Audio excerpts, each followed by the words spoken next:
हे देव, मैंने अपने घर में मालिकी देती है, मेरे माँ बाप ने मेरा हाथ नहीं रोका है। जब तक मैं तुम्हारे घर में रहूं, तुम्हारे साथ रहूं, अन्न की धन की मुझे मार के बना कर रखोगे। भगवान शिव कह रहे ठीक है देवी, तुम्हें मार के बना कर रखूंगा, मेरे बाबा को पधारो। दूसरे वचन में कहने लगी ताकत का काम आवे, शक्ति का काम आवे तो मुझे साथ रखोगे, अकेले काम नहीं करोगे, क्योंकि मेरे तुम्हारे मैं तुम्हारे साथ रहूंगी पूरे जीवन। मैं नहीं चाहूंगी कि आप अकेले थक जाए। पहले बड़े बूढ़े कहते हैं मिलकर है भी ठीक है, तुम्हारे वचन को स्वीकार करता हूँ। अगला वचन है मेरा, मेरी सुनो। जीवन भर सुख देना मुझको है जीवन आधार, औरों के आगे मत करना कुछ अनुचित व्यवहार। जब तक मेरी जिंदगी है तब तक मुझे सुख देते रहोगे। कोई गलती है तो गलती की मैं क्षमा मांग रही हूँ। गलती की मारने तोड़ने से सुधार नहीं होता है, लड़ने झगड़ने से सुधार नहीं होता है। गलती का सुधार समझौता से होता है। गलती का सुधार जो होता है वो समझौता से होता है। हम और आप कोई भी कार्यक्रम बिगड़ेगा तो समझौता से संभालेंगे। मेरे माँ बाप को बुलाओगे, समझाओगे और समझौता करोगे, लड़ोगे नहीं, मेरी बेइज्जती नहीं करोगे। सखियों बैठी मेरी बेइज्जती नहीं करोगे, सहेलियों बैठी हूँ तो मेरी बेइज्जती गाली गुप्ता नहीं बकोगे। भगवान शिव कह रहे नहीं देवी, मेरे यहाँ सम्मान होता है। हमारे विद्वानों ने लिखा है, विद्वानों पुस्तक में लिखा हुआ है, यत्र नारी देखा होगा भाई साहब विजेंद्र बाबू और भाई साहब जगमा वाले बनिए लोगों में। हमारे तुम्हारे घर में लड़ाई कितनी होती है, सही है। और बनिए लोगों में मुश्किल से ही भाई साहब 10 परिवार में एक भले है, मुश्किल से पत्नी बड़ा प्रेम होता है। यत्र नारी तत्र रमन्ते देवता। महाराज मेरा सम्मान करोगे, मेरा अपमान नहीं होगा। ठीक है देवी, तुम्हारे वचन को स्वीकार करता हूँ, मेरे बामांग में पधारो। मेरा अगला वचन है महाराज, आप मुझे 7 ही वचन दीजिए। तो कन्या कहती है महाराज वो स्त्री ही क्या जो अपने पुरुष की बराबरी करे, अपने पति की बराबरी करे, वो स्त्री ही क्या है। तो शंकर भगवान बोले हे देवी आप मुझे 5 वचन दीजिए पहली के लिए। वर महोदय जी कहते हैं कि हे देवी स्त्री के लिए कभी भी दोपहरी के समय या अर्धरात्रि के समय घर से बाहर नहीं जाना चाहिए। कन्या कहती है महाराज आपका वचन सत्य है, पर इसमें संदेह है। यदि अर्धरात्रि के समय घर में चोर आ जाएं या दोपहरी के समय घर में अग्नि का वासा हो जाए तो महाराज घर से बाहर जाना चाहिए या उसमें जलकर मर जाएं। तो शंकर भगवान कहते हैं आपत्ति काले मर्यादा नास्ते, आपत्ति काल में मर्यादा तोड़ देनी चाहिए। यदि कोई आपत्ति है तभी घर से बाहर जाओ, अन्यथा घर से बाहर नहीं जाना चाहिए। दूसरे वचन में वर महोदय जी कहते हैं स्त्री के लिए कभी भी शराबी मनुष्य के सामने से होकर के नहीं गुजरना चाहिए। पता नहीं किस दिमाग में चल रहा है, गाली गलौच देने लगे।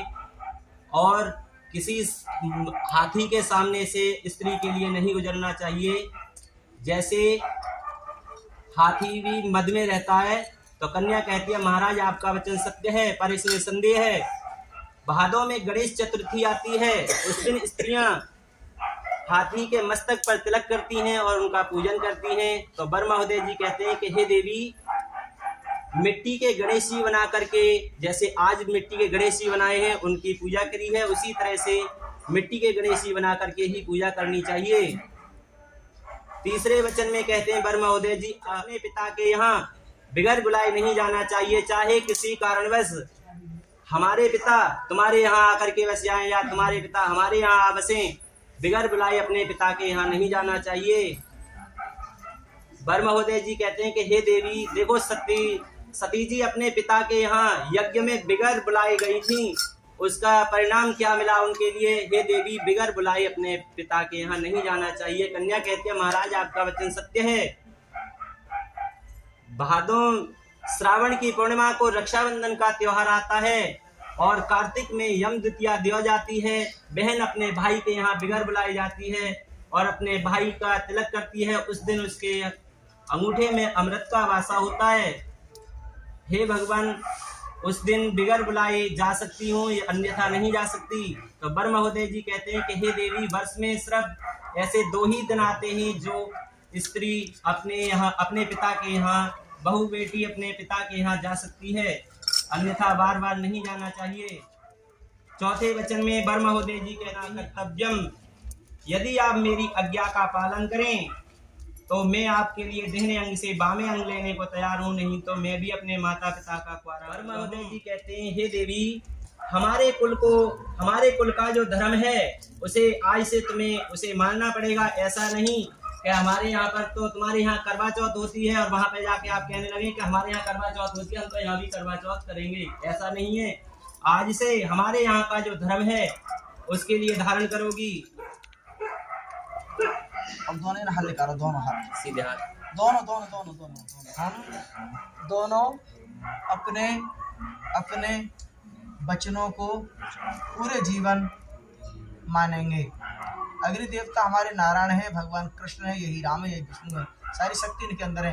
अग्नि देवता हमारे सामने है, अग्नि देवता को साक्षी करो। अग्नि देवता को कभी भूल मत जाना, और कभी भी आपस में कोई विघ्न वाली बात आवे अग्नि देव को साक्षी कर लेना, तो ध्यान करना तो हमने कौन से वचन लगे आपस में। ठीक है, हम लोग वचन मानेंगे मानेंगे मानेंगे। ठीक है, हाथ हटा लो। और जी अब तुमने ढेर मिला दे, अलग अलग पैरे 12 ढेर है, 7 बेटी के 5 आपके। इनसे कहो कि लल्ला पैरे करे बना दे, ना बाप बनाओ ना हम बना पाएंगे। हमारे में पहले में कितना दान है, अब करेंगे इतना है पाएंगे। जैसे तुम्हारे हृदय में दोनों के अंदर आज प्रेम बढ़ रहा है, इसी प्रेम के लिए सदैव कोई भी बहकाने वाले आवे जीवन में चुगल लोग, उनकी बातों मत आना। अपने ढेर एक है, इसी तरह से एक रहना। पत्थर में पा मारे दोनों जन ने, बेटी ने मारे बेटों ने मारे, पैर भले तोड़ना पत्थर को ना तोड़ पाएंगे, क्योंकि पत्थर जो है शक्तिमान है। संगे शक्ति सर्वदा।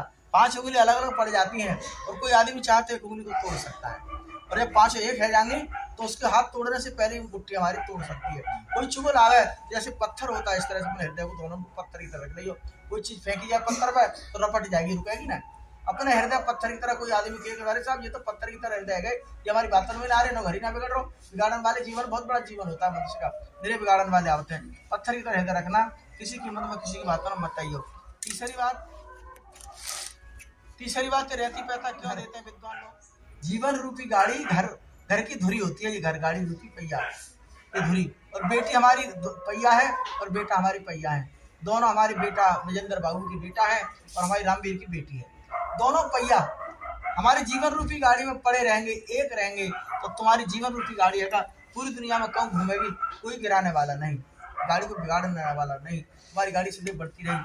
और अगर किसी कारणवश दोनों अकेले पड़ गए, एक पहिया की तरह है, तो अकेले पहिया चलने के बाद बेटी को बहकाने वाले आएंगे, घर बिगाड़ देंगे, मुकदमा खड़ो कर देंगे तरह तरह को, और बेटा भी नहीं बहकाने वाले आ जाएंगे। कोई दूसरा मौका उठा करके तुम्हें नष्ट कर देगा। अलग अलग कभी मत होना, एक रहना हो जैसे। तीसरी बात। चौथी बात, तुम्हारे पिताजी रामवीर सिंह, मैंने बताई 5 पिता होते हैं, तो रामवीर सिंह भी आपके पिता हैं। बेटी के लिए तुम्हारे पिता विजेंद्र बाबू पिता है और तुम्हारे रामवीर पिता है। जिस सम्मान से तुम इस परिवार में आए, उन्होंने क्या खिलाया, मध पर बतासे, घी और शहद और दही, 3 चीजें मिलती हैं उसमें। तो दही से होती है शरीर में हमारे में तरी आती है, घी से हमारे शरीर में ताकत आती है, और शहद से शरीर में मिष्ठान बढ़ती है, अच्छी वो बनती है। तो तुम्हें जैसे शहद होता है इससे भी मीठा रहना होगा, शहद से भी ज्यादा मीठी वाणी होती है। ऐसी वाणी बोलिए मन का आपका होए, और उनको शीतल करे आपको शीतल हो। मीठी वाणी का प्रयोग करो, कभी भी क्रोध में बात नहीं करोगे, आलस्य में बात नहीं करोगे, और गलत शब्द नहीं बोलोगे, सबके सामने नम्रता से बनकर रहोगे। दोनों जने एक औरों से भी और अपने आपस में भी नम्र बनकर रहो, कभी भी आपकी गाड़ी बिगड़ेगी नहीं, परिवार चलता रहेगा। चौथी बात। फिर 5वीं बात, ये सूप है, सूप अशुद्ध हो तो यहाँ में तात लगी होते हैं, गंदी चीज यहाँ में रखोगे वो फटकी जाएगी, शनि भी रखोगे वो फटकी जाएगी, साफ रखोगे वो फटकी जाएगी, अशुद्ध हो गया। पर अशुद्धि को विवाह में लाते हैं, क्यों लाते हैं? रामायण में लिखा है कि समर्थ को नहीं दोष गुसाए, जो समर्थवान होते हैं उनके लिए दोष नहीं दिया जाता है, ये समर्थवान है, ये समर्थवान है, इसे दोष ना। जैसे भाई साहब देखो मारे हो, मोबाइल हाथ में ले लेते हैं और वाई के लेटरिन जाता तो फिर लाइट जला के ले जाते हैं, वह थोड़ी देर में धोता बेचारे को, वो समर्थवान है। ये समर्थवान है सूप, इसके अंदर गहराई है। दोनों बच्चों को ध्यान रखना है, सागर की लहरों से सीखो। सागर, गंगा मैया की लहरों सीख लो, सागर ना है तो गंगा मैया, सागर की लहरों से सीखो अपने दिल में गहराई लाना, और फूलों की कलियों से सीखो हंसना और हंसाना, सदैव हंसते रहना, खिले हुए रहना। सूप से क्या सीखोगे? तो सूप के अंदर जो गहराई है, ऐसी गहराई अपने हृदय में रखोगे। साधु ऐसा चाहिए, साधु ऐसा चाहिए जैसे सूप स्वभाव, थोता थोता फेंक दे सार को ले गाय। 10 चीजें रखी हमारे सामने, हम जो पसंद है वही चीज तो खाएंगे। ये सूप का कर्तव्य होता है, गलत चीज सूप में आई तो गलत को तो फेंक दे, तो अच्छी चीजों को भीतर कर दे, तो अपने हृदय में। बेटी ने तुमसे कोई गलत बात कह दे तो उसे फेंक देना, या कान से सुन के निकाल दो, सुनिए, आप गहराई मत जाना। अब अच्छी बात जो है बेटी के अपने हृदय में रखियो। अब बेटी को कर्तव्य है, बेटा ने कोई गलत बात कह दे उसे सूप की तरह फेंक दियो, क्रोध मत करना। कभी भी क्रोध नहीं होना चाहिए, दोनों प्रेम से रहेंगे सूप की तरह। जैसे हमारे गहरे सूप में गहराई है, इस तरह से हृदय में अपने गहराई रखनी होगी। बेटी तरफ आओ, पहुंचा दो अपने स्थान पे। ऐसे घूम के बैठ जा, बैठ जा। हाथ छोड़ सीधो सिक्का सीधो बिल्कुल खड़ो करके ले जा, अपने हाथ तक पहुंचाओ। ओम सुमंगलीरिया विपरीतना सौभाग्यवती भवा सौभाग्य वस्तु। फिर वैसे 3 बार गौरी गायत्री लक्ष्मी तीनों शक्तियां बच्ची के साथ रहेंगी। सर्व मंगल मांगल्ये शिवे सर्वार्थ साधिके त्र्यंबके गौरी नारायणी नमस्ते। फिर वही लगाओ। ओम जननी जन्म सौख्यानाम वर्धने कुरु संपदाम परिपूर्ण पुण्यानाम सचिन कुमारी नाम पुरुषा। किसी बतासे लाओ, दो जल्दी, बहुत जल्दी। बतासे भेजिए, 2 बतासे छोटे छोटे।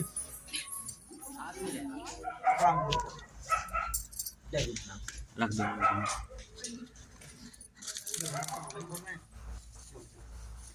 पीछे पंजाबी क्या कर रहे हो? पीछे जाने हाथ रखिए। मंगलम भगवान विष्णु मंगलम मंगलम पुंडरीकाक्ष सर्वजगताक्षम कर्तव्य भूमि के 5 मान भाग रख दे। जो चावल छोड़ो, चावल करियो ना, और संकल्प करो है ना। तुम ले ले ना, इन्हें दे दो भैया। चलो ले लो। गौरी शंकर भगवान की जय। जय। राधा कृष्ण की जय।